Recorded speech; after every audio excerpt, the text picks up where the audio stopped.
Conversas Construtivas, uma série de videocasts conduzida pela GES-Consult a percorrer o ciclo da construção. Neste episódio, simplificação de licenciamentos e habitação acessível no Porto.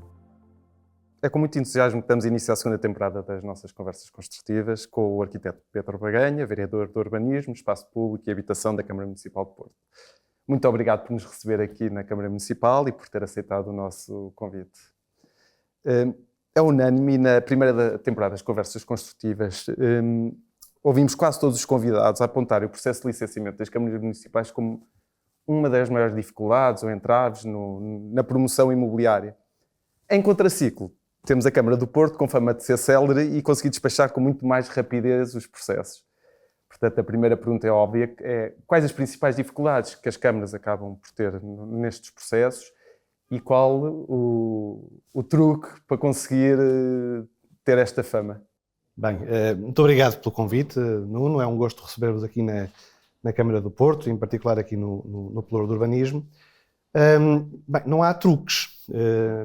A questão do licenciamento passa pela lei que se aplica, enfim, pelo enquadramento regulamentar que se aplica aos licenciamentos urbanísticos, mas passa também e talvez sobretudo pelas práticas da administração. E essa é a dificuldade da questão, porque as práticas não se regulam, implementam-se, vão-se criando.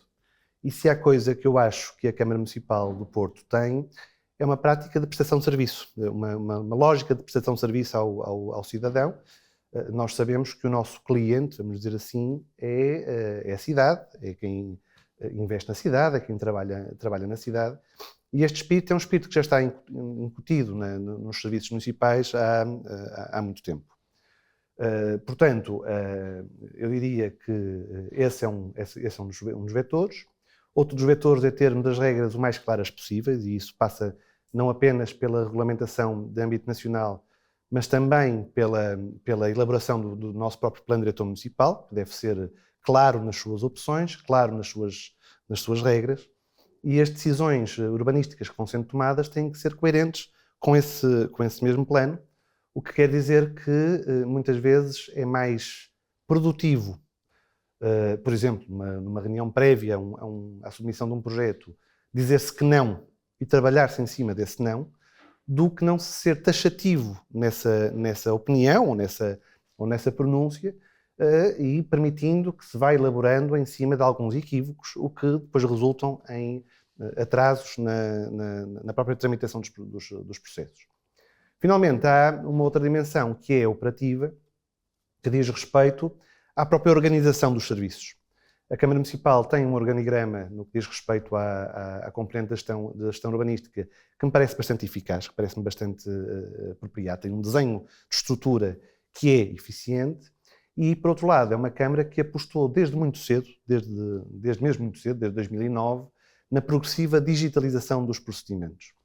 De tal forma assim foi, e essa digitalização na Câmara do Porto começou precisamente na área do urbanismo, com esta lógica de que um procedimento paperless, eletrónico, que funcione para o urbanismo, funciona em tese para todas as áreas da Câmara Municipal, porque é de facto aquela área numa Câmara Municipal que interage mais com o exterior e que tem um conjunto de regras de tramitação legais muito exigente. Esse esforço de digitalização permitiu que, a partir de 2012, o urbanismo passasse a ser quase a 100% digital, a tramitação quase a 100% digital a partir de 2012, sendo que todo o universo camarário, a partir de 2019, passou a ser um universo sem papel. Portanto, toda a tramitação da Câmara, não apenas do urbanismo, de todos os serviços camarários, não passa pelo papel. Os despachos são dados eletronicamente, as informações são dadas eletronicamente. Isso permitiu-nos, por exemplo, na altura da pandemia, tivemos sorte, porque esse processo terminou imediatamente antes da pandemia, nós em 48 horas pusemos a Câmara Municipal a funcionar a partir de casa, de cada um dos funcionários. E este esforço de digitalização tem várias virtudes. Uma é a celeridade, a rapidez dos procedimentos, mas também é o escrutínio e a transparência das decisões. Porque eu próprio, quando dou um despacho num processo, no segundo seguinte, o requerente que está em casa, o técnico que está no seu gabinete, tem acesso a essa decisão e tem acesso a toda a informação que levou a essa decisão.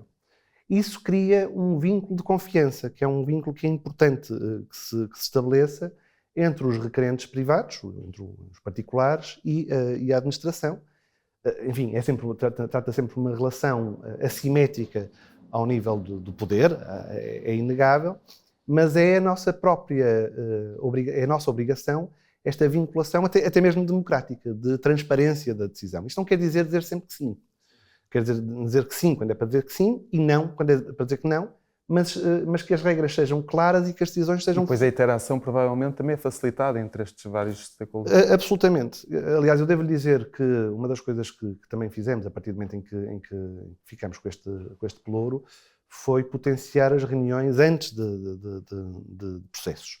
Foi qualquer coisa que, em determinada altura, na Câmara Municipal do Porto não se fazia, mas essas reuniões, para alguns processos, são importantes para que, quando os projetos são submetidos na Câmara Municipal, já venham sem equívocos e já venham limpinhos, diria.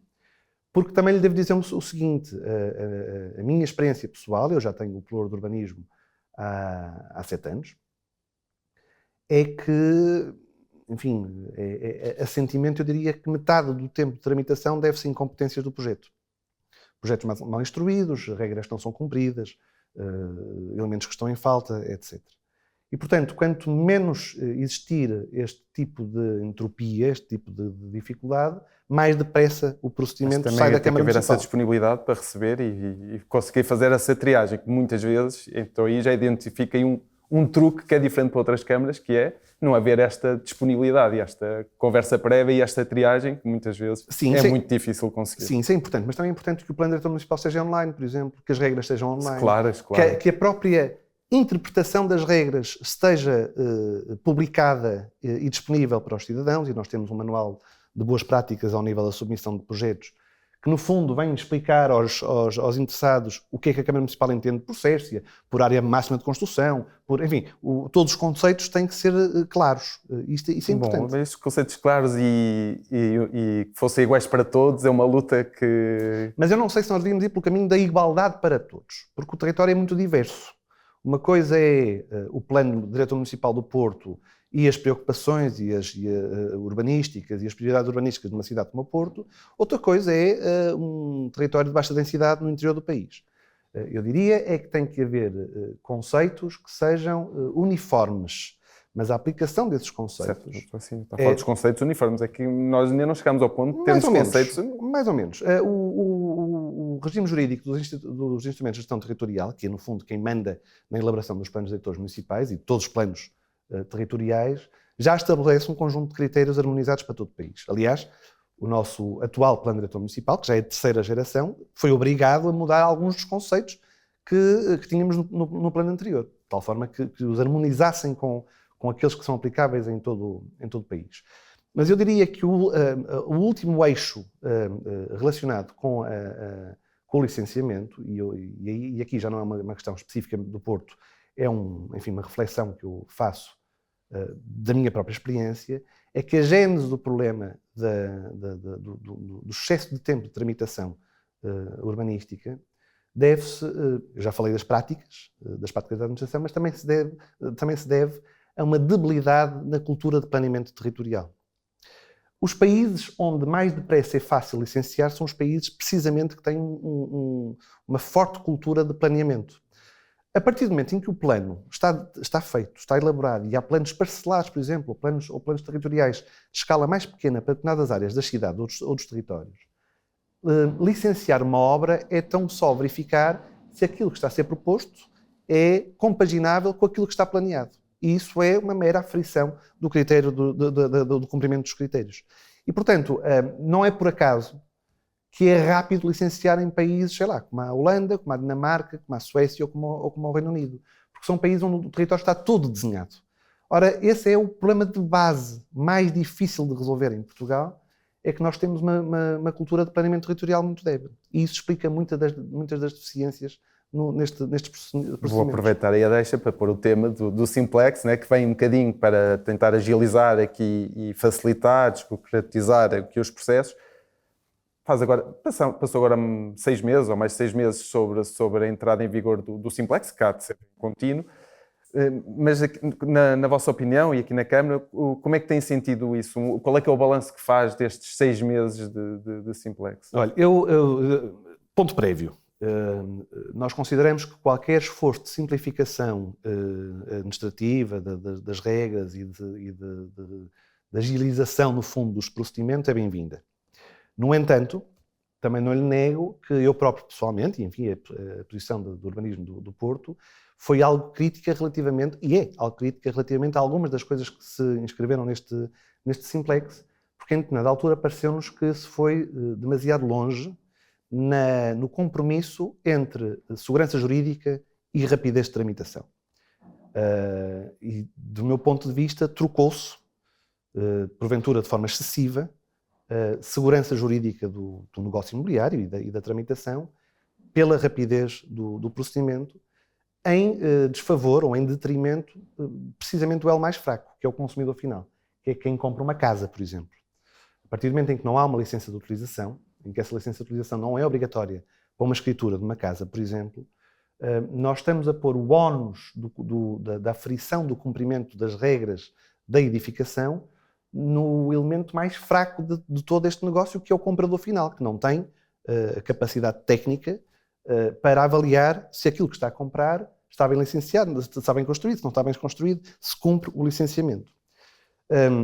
A notícia que eu tenho é que este entendimento está a fazer o seu caminho e que haverá algumas correções a este Simplex, sem colocar em causa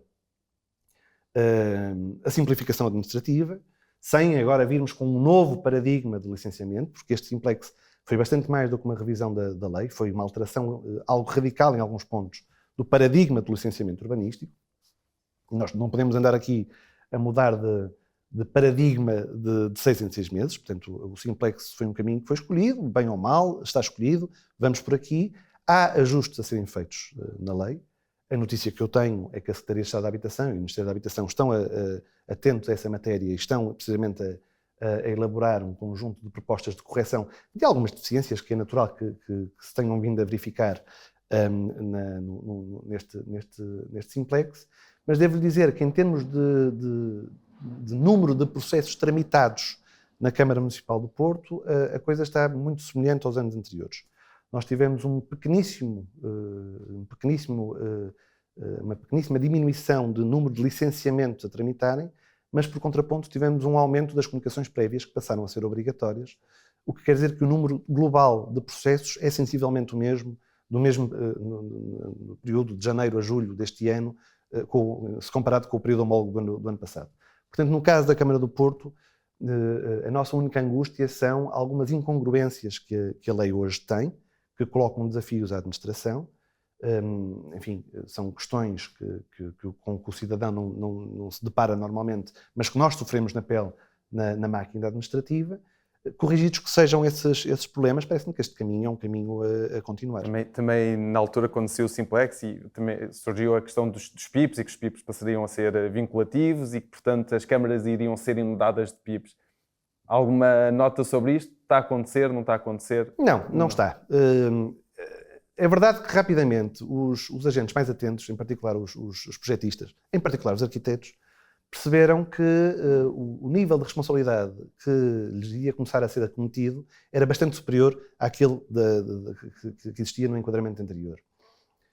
Mas também rapidamente perceberam que podiam substituir no fundo, podiam ter o papel da Câmara Municipal, porque quer que se queira, a Câmara Municipal é cultural.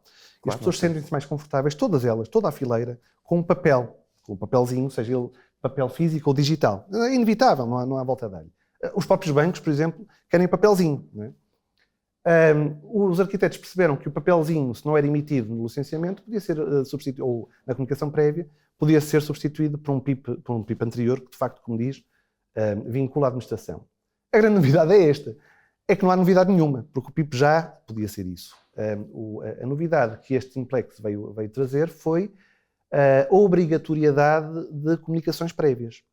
Porque no regime anterior, essas comunicações prévias, em determinadas circunstâncias, já existiam. Em vez de licenciamento, fazer comunicação prévia. Certo. Só para... Isso. Com isso substituição tentar ser conseguirmos ter um processo mais curto e mais rápido, não é? Mas não assistimos a um incremento radical do número de PIPs. As pessoas perceberam que o PIP começou a ser um instrumento interessante para, lá está, tentar diluir a responsabilidade, mas não assistimos a uma alteração radical nem do perfil do investidor, nem do tipo de processos, nem do número de processos. Nem mais processos, o que isso me leva aqui a outro ponto, que é a habitação e esta crise da habitação, porque o Simplex surgiu também um bocadinho para dar essa resposta e para tentarmos aumentar o número de casas disponível no mercado. O governo anterior tinha o programa Mais Habitação, o novo governo Construir Portugal. Se calhar precisávamos aqui um mix dos dois, construir mais habitação. Mais Portugal e construir habitação. E construir habitação. Principais diferenças aqui que sentem aqui entre os dois programas? Do que vamos sabendo é um bocadinho aquilo que eu já disse há pouco. O Ministério da Habitação e, em particular, a Secretaria de Estado da Habitação está neste momento a elaborar uma alteração, uma correção ao Simplex de licenciamento urbanístico, no sentido de corrigir estas deficiências que foram encontradas, mas com este bom senso, não pôr em causa todo o paradigma que entretanto, foi alterado. Por outro lado, também temos notícia, e essa enfim, eu espero mesmo que a Secretaria de Estado da Habitação consiga fazer aquilo que pretende fazer, que é uma alteração do tal regime jurídico dos instrumentos de gestão territorial, que aposte numa tipologia de planeamento que nós hoje não temos em Portugal. Os planos em Portugal demoram anos a serem feitos. O Plano Diretor Municipal do Porto foi muito rápido e demorou 6 anos, e foi muito rápido. Há planos que estão em revisão há 15 anos, há 20 anos, é inadmissível que isso aconteça. Depois, quando são aplicados, já não são ajustados à realidade. Exatamente, e depois leva a tínhamos em vigor planos obsoletos, o que não ajuda ao licenciamento e não ajuda à organização do território.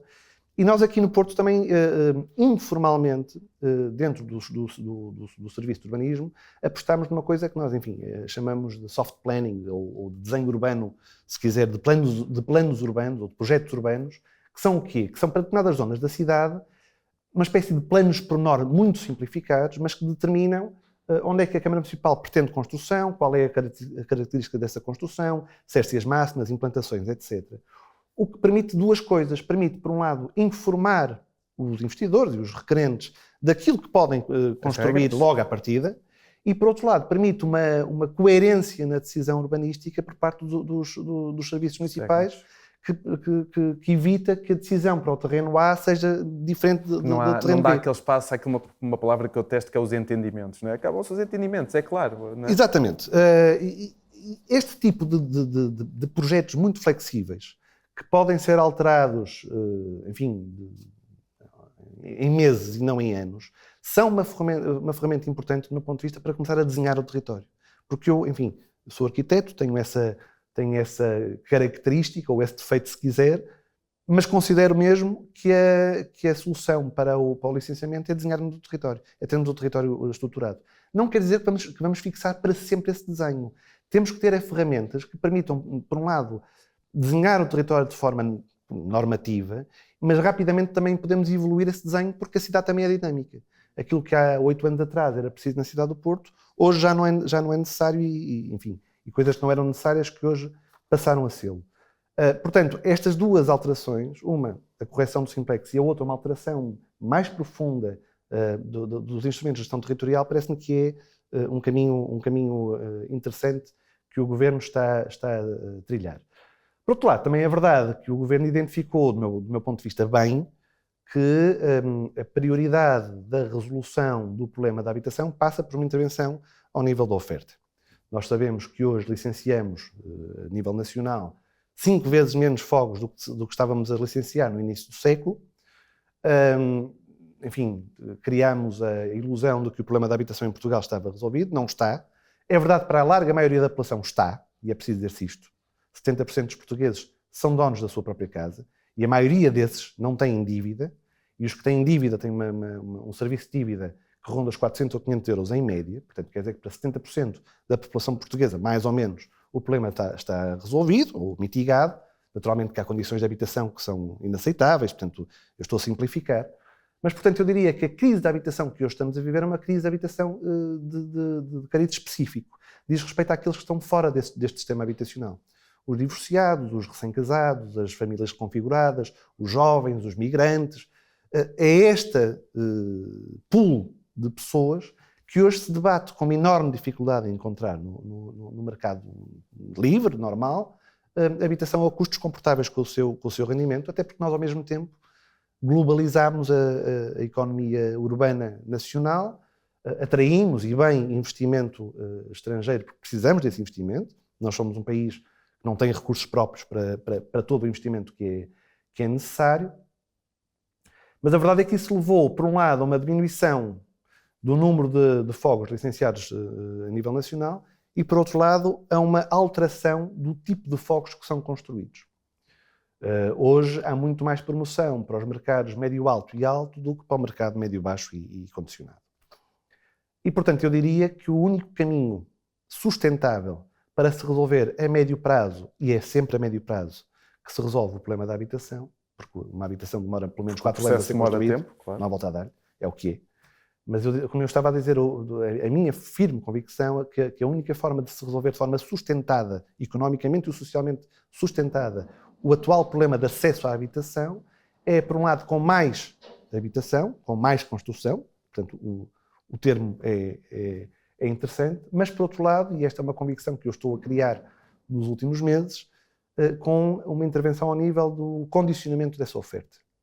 Dito de outra forma, se é verdade que nós precisamos de habitação em todos os segmentos, também é verdade que, enquanto for muito fácil arranjar clientela para os segmentos high-end, nós não vamos ter promoção suficiente para o mercado da classe média e para o mercado das classes mais desfavorecidas. Portanto, eu parece-me que esse espaço não está dado. Não sei se esse pensamento está a fazer o seu caminho, mas parece-me que, a médio prazo, o país tem que começar a pensar em estratégias por parte da administração que promovam mais construção, promovam mais fogos, mas que, em certo sentido, também promovam mais fogos naquele mercado que hoje é mais deficitário, que é o mercado da classe média. Nós temos agora aqui as verbas do PRR muito focadas para esta construção. É verdade, mas o PRR destina-se, ou foi desenhado maioritariamente para apoiar a iniciativa pública. Certo. E nós, num país onde 2% do parque é público e 98% do parque é privado, não podemos ter a quimera de pensar que, com este tipo de percentagens, mesmo que nós multiplicássemos por 3 essa presença no mercado de fogos públicos, estaríamos a falar de 6%. 6% não influenciam o mercado. Influenciam quando estamos a falar de percentagens de 20% ou 30%, como nós temos em países tão liberais quanto a Alemanha, por exemplo, ou a Holanda. Num país como Portugal, pensar que este mercado público vai conseguir influenciar todo o mercado habitacional, isso não acontece. Por outro lado, também é verdade que estamos agora a chegar à triste conclusão de que a dotação financeira, que era enorme no PRR, e que eu saúdo ter existido pela primeira vez uma dotação de fundos europeus destinados à habitação, foi a primeira vez que isto aconteceu. Portanto, é de saudar que o governo português tenha conseguido isso. Chegamos à conclusão que as notícias que vamos tendo é que as submissões de candidaturas no IRU já são o dobro da dotação orçamental que está inicialmente prevista e que está prevista neste momento. Portanto, isto diz-nos duas coisas: que há uma grande carência de habitação pública, que é inegável, e que, por outro lado, temos que todos nós, como sociedade, perceber que este tipo de investimento é um investimento de capital intensivo, de muito capital, e que o país vai ter que fazer um esforço de médio prazo, com orçamentos robustecidos ao nível da promoção da habitação pública. Mas não vai chegar. E a Câmara do Porto e o urbanismo, que iniciativas têm lançadas para ajudar um bocadinho a... Olha, nós quando percebemos que a crise da habitação... Para começar, dizer o seguinte, no município do Porto, a política de habitação é uma prioridade há décadas. Só que essa política foi evoluindo, de acordo com as necessidades da cidade. Não é por acaso que nós temos, em termos relativos, o maior parque público do país. Não temos em termos absolutos. Lisboa tem mais fogos públicos do que a cidade do Porto, mas percentualmente, ou per capita, se quisermos, o Porto tem uma percentagem muito superior de fogos públicos. Nós temos 10 a 11% do estoque habitacional da cidade é público, onde reside 13% da população. Uma população mais ou menos semelhante à população de Beja. Temos 30 mil inquilinos, ou um bocadinho mais do que 30 mil inquilinos. Beja tem 36 mil habitantes. Portanto, no Porto, a habitação sempre foi uma prioridade. Nós percebemos foi que a circunstância atual, ou a crise atual da habitação, é diferente das que nos precederam.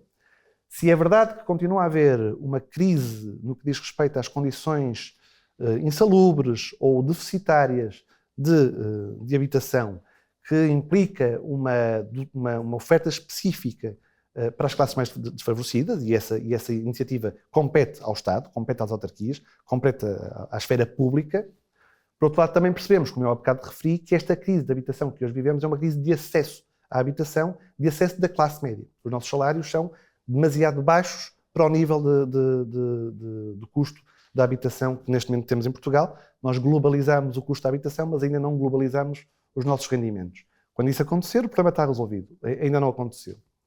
Portanto, isso quer dizer que nós hoje temos que ter uma política de habitação, já não temos que ter só uma política de habitação municipal, temos que ter uma política municipal de habitação, que é uma coisa diferente, que é uma política que está assente nestes dois vetores, habitação para as classes mais desfavorecidas, por um lado, mas uma oferta específica para a classe média, para a fixação de pessoas, de jovens profissionais, de famílias, etc., que é uma novidade. Este segmento da população normalmente encontrava soluções do mercado livre, agora já não está a ter muita dificuldade em encontrá-lo. E, portanto, tínhamos uma política de habitação acessível, uma política de rendas acessíveis, para ter uma ordem de grandeza. Nós, quando estamos a falar de rendas sociais, estamos a falar de 60 euros por mês, em média. Quando estamos a falar de rendas acessíveis no Porto, municipais, estamos a falar de 500 euros por mês. É este a relação. Mas começamos, portanto, como eu lhe disse, a desenhar uma política destinada à habitação acessível, que tem 3 eixos. Um é o eixo da promoção pública, portanto, de construção ou reabilitação de fogos municipais, destinados agora já não para a habitação dita social, habitação apoiada, mas para a habitação acessível. E aí tem fundos do PRR ou não? Temos fundos do PRR, esse é um dos vetores, mas também temos orçamento próprio, portanto, mesmo sem PRR já estávamos a construir habitação acessível e, em particular, a reabilitar o estoque habitacional devoluto que a cidade tinha e alocá-lo a esse mercado acessível. Depois temos um outro eixo, que é um eixo das parcerias que vamos tentando montar com a iniciativa privada, que é o eixo mais desafiante, porque a iniciativa privada consegue rendimentos muito elevados no que diz respeito à promoção para a habitação gama alta, e, portanto, é difícil os trazer para este mercado, mas temos um desenho de um programa de Build to Rent especificamente destinado a esse estabelecimento de parcerias, e criámos um programa de arrendamento e de subarrendamento, que eu acho que inspirou o Nacional, tenho essa pretensão de o dizê-lo, que funciona, que se chama Porto Consentido, que no fundo foi criado em 2020, que no fundo o que faz é a Câmara Municipal arrenda fogos que já existem na cidade e depois subarrenda-os a custos acessíveis. Portanto, arrenda-os a custos acessíveis e subarrenda-os pelo mesmo valor.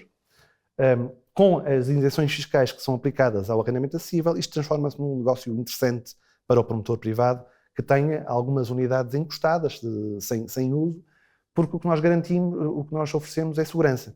A segurança de pagamento de rendas, portanto não há incumprimento, segurança de bom tratamento dos fogos e a gestão da ocupação desses fogos. Portanto, o proprietário sabe que não vai ter um mês sem receber renda, porque a casa não vai ficar devoluta e porque não há incumprimento. E depois há um terceiro eixo, que diz respeito à promoção da iniciativa privada Tucur. E isso passa muito, mais uma vez, pelo planeamento. Passou, mais uma vez, muito pela política, urbanística, que fizemos inscrever no Plano Diretor Municipal, que é um plano para o desenvolvimento. Nós incrementámos as densidades construtivas em algumas áreas, criámos um conjunto de incentivos à construção de habitação acessível, desde logo abatimento de taxas ou incremento das taxas do índice de construção, mas fizemos outra coisa. E quando eu há bocado falava da intervenção, do condicionamento da iniciativa de construção de fogos, nós já o aplicámos também na cidade do Porto. Nós temos no centro da cidade um instrumento que se chama zonamento inclusivo, que no fundo o que é que faz? É um mecanismo que obriga as maiores operações urbanísticas, superiores a 1.500 metros quadrados, a dotar ou a disponibilizar à cidade. Eu não obrigo a que me cedam os fogos, obriga a que sejam construídos fogos de renda acessível numa percentagem que é variável, mais ou menos em torno dos 15%, 20% da área bruta de construção da operação urbanística inicial. Mais uma vez, eu não estou a obrigar a que me cedam os fogos. Eu estou a obrigar a que, exemplo prático, alguém quer construir um hotel com 5 mil metros quadrados, vai ter que disponibilizar nesse terreno ou noutro 1000 metros quadrados de habitação acessível. Contas redondas, e a relação não é esta. Portanto, isto é, se quiser, uma estratégia da cenoura e do pau, não é? De carrot and stick. Se por um lado eu dou benefícios a quem venha construir habitação acessível, por outro lado, também imponho em determinada zona da cidade que haja uma dotação específica de habitação Pode ser acessível. que depois tenhamos aqui também uma ajuda com o IVA a 6%, mas acho que isso ajuda. Está um bocadinho longe, pelo que tenho percebido. Não, o IVA a 6% para a habitação acessível já existe. Sim, mas depois não é isso. Mas ainda não é aplicado... O problema do IVA, já agora, já que falou do IVA, o problema do IVA depois também é o entendimento que os próprios serviços da Administração Central têm das leis que vão sendo elaboradas e aprovadas. E há um exemplo recente que nos está a preocupar muito na cidade do Porto, que diz respeito ao IVA da reabilitação urbana, cujo entendimento foi alterado por uma decisão interna da autoridade tributária. O que coloca em causa, do meu ponto de vista, a interpretação que hoje que é vigente na AT, coloca em causa a pertinência da definição da área de reabilitação urbana. Portanto, eu explico já porquê. Porque o regime da reabilitação urbana permite que nós delimitemos áreas de reabilitação urbana 3 anos antes de termos a operação de reabilitação urbana aprovada. Para quê? Para que os benefícios fiscais entrem logo em vigor. Ora, o que a AT agora vem dizer é que não, senhor. Só há benefícios fiscais quando eu tenho a operação aprovada.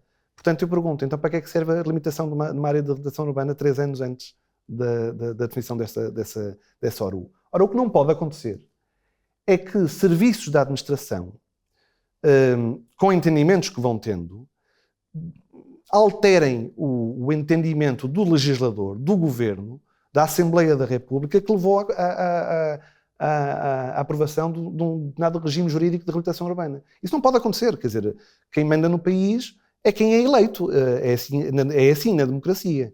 E, portanto, esse é um problema específico com que nós hoje nos debatemos na cidade do Porto, que é um problema muito importante, porque é uma cidade que tem grande parte do seu território classificada, tem 36% do seu território afeto a áreas de reabilitação urbana, e nós hoje temos vindo aqui a constatar um conjunto de investidores, de promotores, que se vêm queixar à Câmara Municipal que não estão a ter esses benefícios fiscais, quando a própria Câmara Municipal emite as declarações a dizer que sim, senhor, que se insere em área de reabilitação urbana. Portanto, isto é um problema.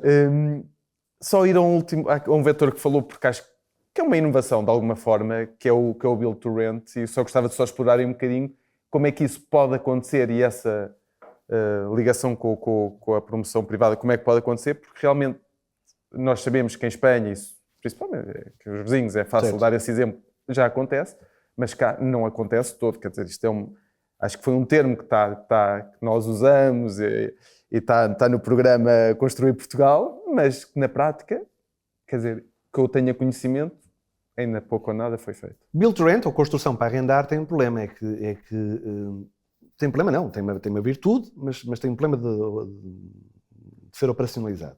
A virtude é um eixo da política de habitação nacional e municipal que pretende aumentar o estoque de habitação destinado ao mercado de arrendamento, que é outra especificidade do país, é que nós temos um mercado de arrendamento muito diminuto, muito pequeno, o que leva a preços muito altos, seja pela escassez da oferta, seja pelo risco que esse mercado tem. E o risco não é desprezível, é muito elevado. Investir para arrendamento em Portugal é um negócio arriscado, por causa dos incumprimentos, por causa do tempo que se demora a tirar algum incumpridor do locado, por causa portanto, isto, digamos, pela instabilidade simplificando, política. Ora, eu não ia fugir a isso. Há um risco comercial, não é? Mas há um risco político, de instabilidade nas próprias regras da administração. E este risco é causado pela própria administração e pela própria alteração sucessiva do paradigma aplicável cada vez que se muda de governo. E por isso é que eu saúdo, mais uma vez, que este governo que agora está em vigor, quando veio para o problema designadamente do Simplex, não partiu do zero outra vez. Portanto, não podemos funcionar assim. Ora, o Build to Rent o que é que faz? O Build to Rent diz, muito bem, há um promotor privado, tem o seu terreno, ou compra um determinado terreno, ou, enfim, adquire um terreno, faz um projeto específico para a habitação acessível. E porquê é que eu digo específico? Porque há ganhos de escala e há ganhos ao nível... Se o projeto já for pensado com esta lógica, há eficiências da construção e eficiências de custo que não são possíveis de serem feitas se o projeto não for pensado de raiz para arrendamento. Com a mera aprovação do projeto de arquitetura na Câmara Municipal do Porto, ou do projeto de loteamento, se for o caso, a Câmara Municipal estabelece um contrato de promessa de arrendamento, dizendo basicamente isto: constrói lá o teu edifício com fogos, que quando tiveres concluído, eu sou o teu inquilino durante 10 anos, portanto garanto-te as rendas durante 10 anos, não há risco comercial, não há risco de vacatura, não há risco de incumprimento, enfim, todos esses riscos estão mitigados. E ao fim de 10 anos eu saio do negócio se tu quiseres, se quisermos até podemos fazer uma prorrogação por mais 10 anos, e esta ausência de risco, conjugada com os benefícios fiscais aplicáveis à habitação acessível, transforma o negócio num negócio lucrativo. Porque o negócio tem que ser lucrativo. Esse é o desafio que nós temos. Se nós precisamos do setor privado para a resolução do problema da habitação, e precisamos, é imprescindível, o setor privado só vem a jogo se tiver lucro. E muito bem, é assim que a coisa funciona. Portanto, o desafio que a administração tem, a administração pública, mas também a administração local, é transformar o negócio de arrendamento acessível num negócio, que ele seja rentável, que um investidor tenha dúvidas sobre, que coloquemos esta dúvida. O que é mais rentável, o que é melhor? Eu vou construir para vender, como sempre fiz, ou vou construir para arrendar e ter um conjunto de benefícios que se calhar me transforma isto num negócio mais interessante. O nosso desafio é transformar esta segunda vertente tão interessante quanto a outra. E conseguir atrair até outros investidores, como fundos de pensões, isso que cá em Portugal, quer dizer, pouco ou nada vemos, não é? E essa, digamos, que é uma das diferenças que nós temos relativamente aos nossos vizinhos espanhóis, é que esse investimento institucional já existe há muito tempo. Claro. E é qualquer coisa que já está instituído no mercado de forma constante e permanente. Nós em Portugal, esse mercado é muito incipiente, para não dizer que é nulo, sim. Mas é um desafio grande. O que é que a administração pode fazer? Pode, enfim, isto é um bocadinho o resumo do que eu disse desde o início desta nossa conversa, pode ser racional nas suas escolhas, pode ser coerente nas suas decisões e pode ter regras claras e pode, acima de tudo, pugnar pela estabilidade deste negócio.